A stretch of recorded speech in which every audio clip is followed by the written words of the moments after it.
खुद को शेर और टाइगर समझना महाराष्ट्र के डिप्टी सीएम एकनाथ शिंदे पर भारी पड़ गया। गृह मंत्री अमित शाह ने जिस तरह से एकनाथ शिंदे की तारीफ की, उससे शिंदे ओवर कॉन्फिडेंस का शिकार होते नजर आए।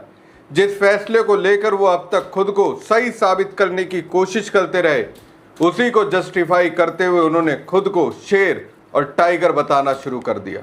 और जैसे ही उन्होंने शेर टाइगर की बात करते हुए उद्धव ठाकरे और उनकी टीम को कुत्ते से जोड़कर टिप्पणी की, वैसे ही उद्धव ठाकरे के मजबूत योद्धा संजय राउत मैदान में उतर आए और उन्होंने एकनाथ शिंदे का पूरा नक्शा ही उतार दिया। नमस्कार दोस्तों, मैं हूं परवीन साहनी। दोस्तों, इस वक्त महाराष्ट्र की राजनीति में ताबड़तोड़ वार पलटवार चल रहा है। अगर कोई सबसे ज्यादा इसका मजा ले रहा है तो वो है बीजेपी के चाणक्य कहे जाने वाले गृह मंत्री अमित शाह। किसी को चने के झाड़ पर कैसे चढ़ाया जाता है, ये अमित शाह से सीखना चाहिए। लोकतंत्र में जनता के मत का जो अपमान एकनाथ शिंदे की शय पर बागियों ने उद्धव ठाकरे के खिलाफ बगावत करके किया है, उसे किस तरह महिमा मंडित किया जाता है, यह अमित शाह के बयान से समझा जा सकता है। के अध्यक्ष और महाराष्ट्र के उप मुख्यमंत्री श्री एकनाथ शिंदे जी, पहले शिंदे जी के पीछे शिवसेना शिंदे गुट कहना पड़ता था, अब कोई गुट बचा नहीं है, एक ही शिवसेना हो गई है।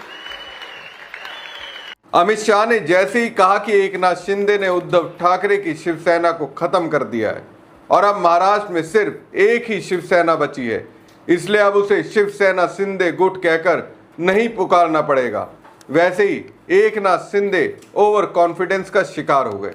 वो खुद को टाइगर शेर समझने लगे और उद्धव ठाकरे की शिवसेना तथा उनके कार्यकर्ताओं को कमतर बताने लगे। सुनिए एकनाथ शिंदे क्या कह रहे हैं। कुछ कुत्ते रोज भोक रहे हैं, पण मी तुम्हाला सांगतो, कुत्ते झुंड में आके भोगते हैं, शेर अकेला आता है। कुत्ते भोगते रहते, टाइगर शिकार करता है, और कुत्ते भोगते रहते हैं और टाइगर दहाड़ता है। ये शिवसेना है, ही शिवसेना है, आणि ही शिवसेना आज महाराष्ट्रात आपण पाहतोय। बाळासाहेबांचे विचार, धर्मवीरांचे विचार घेऊन आपण पुढे चाललोय। ये तो सिर्फ ट्रेलर है, पिक्चर अभी बाकी है। आगे आगे देखो होता है क्या। यानी शिंदे का कहना है कि जो कुछ उन्होंने किया उसे लेकर उन्हें किसी तरीके का पछतावा नहीं है, ना कोई अफसोस और ना ही अपने फैसले पर कोई खेद। लेकिन उनके इस बयान का जवाब संजय राउत ने चंद शब्दों में ही दे दिया। संजय राउत ने सोशल मीडिया पर एक रहस्यमयी मैसेज पोस्ट किया, क्योंकि उद्धव ठाकरे की पार्टी एक नई बगावत से जूझ रही है, इससे उसके भविष्य को खतरा है। संजय राउत ने एक्स पर एक इमेज शेयर की। इस पर हिंदी में लिखा था कि कुछ लोग कुत्ते तो होते ही हैं लेकिन वफादार नहीं होते। इसके साथ में कैप्शन था, जय महाराज। दरअसल ये पोस्ट ऐसे समय में आया जब ऐसी अटकलें बढ़ रही हैं कि उद्धव सेना के 9 लोकसभा सांसदों में 6 ऑपरेशन टाइगर के तहत महाराष्ट्र के उप मुख्यमंत्री एकनाथ शिंदे की अगुवाई वाली शिवसेना में शामिल होने की तैयारी कर रहे हैं।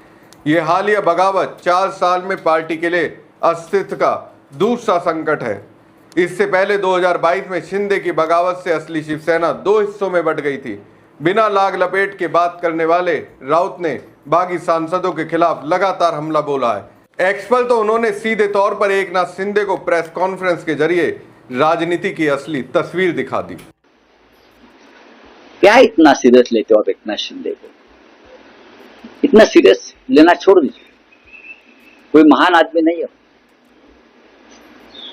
एक बेईमान शिवसेना से जुटा हुआ एक बेईमान लीडर है। आप उनको सीरियसली लेते हो? आप शुभेंदु अधिकारी को क्या शुभेंदु अधिकारी को सीरियसली लेते हो? ये सब बेईमान लोग हैं। जिस थाली में खाया है ये लोगों ने, उस थाली में छेद करके चले गए हैं।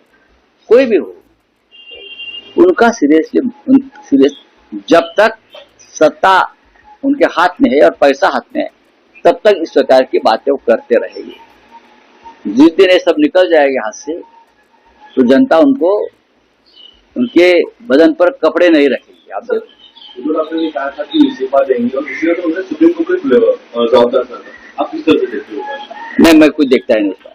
तो संजय राउत के लिए एकनाथ शिंदे क्या है ये उन्होंने बता दिया। उन पर तो संजय राउत बात तक करने के लिए नहीं दिखे। इस सप्ताह की शुरुआत में एक प्रेस कॉन्फ्रेंस में संजय राउत ने आरोप लगाया कि पाला बदलने के लिए बागी सांसदों को 50 करोड़ रुपए तक की पेशकश की गई थी। गुस्से में उन्होंने चेतावनी दी कि पार्टी का पाला बदलने वालों के खिलाफ ऑपरेशन तुड़वा शुरू करेगी। दरअसल गुरुवार को पार्टी में फूट पड़ने के संकेत साफ हो गए जब शिवसेना यूबीटी के 6 सांसद मुंबई में संसदीय दल की एक अहम बैठक में शामिल नहीं हुए। हालांकि उन्होंने खुलकर सामने आकर भी नहीं कहा कि वो शिवसेना उद्धव को छोड़ रहे हैं। फिर भी शिंदे को लगता है ये तो सिर्फ टेलर है, पिक्चर अभी बाकी है। दोस्तों, जो सांसद बैठक में शामिल नहीं हुए उसमें नागेश, संजय देशमुख, संजय यादव, संजय दीना पाटिल, ओम प्रकाश राजे और भाऊ साहेब शामिल हैं। तो दोस्तों, महाराष्ट्र की राजनीति में इस वक्त असली लड़ाई सिर्फ सांसदों की नहीं बल्कि राजनीतिक चरित्र और वफादारी की भी है।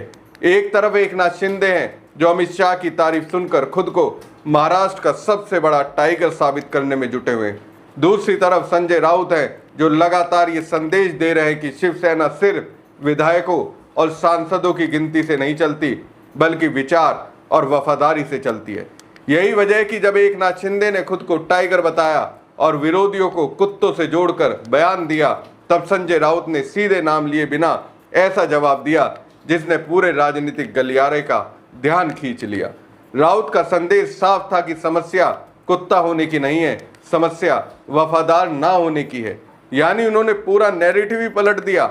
दिलचस्प बात यह है कि इस समय उद्धव ठाकरे की पार्टी मुश्किल दौर से गुजर रही है। 6 सांसदों के बागी होने की खबरें चल रही है। विपक्ष और गोदी मीडिया ये दिखाने में जुटा है कि उद्धव ठाकरे की पार्टी खत्म होने वाली है, लेकिन ऐसे समय में भी संजय राउत पीछे हटते दिखाई नहीं दे रहे बल्कि वो लगातार फ्रंट फुट पर खेल रहे हैं। कभी बागियों पर हमला बोलते हैं, कभी खरीद फरोख्त के आरोप लगाते हैं और कभी खुलेआम चेतावनी देते हैं कि अगर ऑपरेशन टाइगर चलेगा तो फिर ऑपरेशन तुड़वा भी चलेगा। यही वजह है कि महाराष्ट्र की राजनीति को करीब से देखने वाले लोग जानते हैं कि संजय राउत सिर्फ प्रवक्ता नहीं है।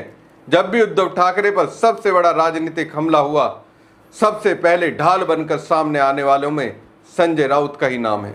2022 की बगावत हो, चुनाव चिन्ह का विवाद हो, पार्टी के नाम का मामला हो या अब सांसदों की कथित बगावत, हर बार संजय राउत सबसे आगे खड़े दिखाई दिए।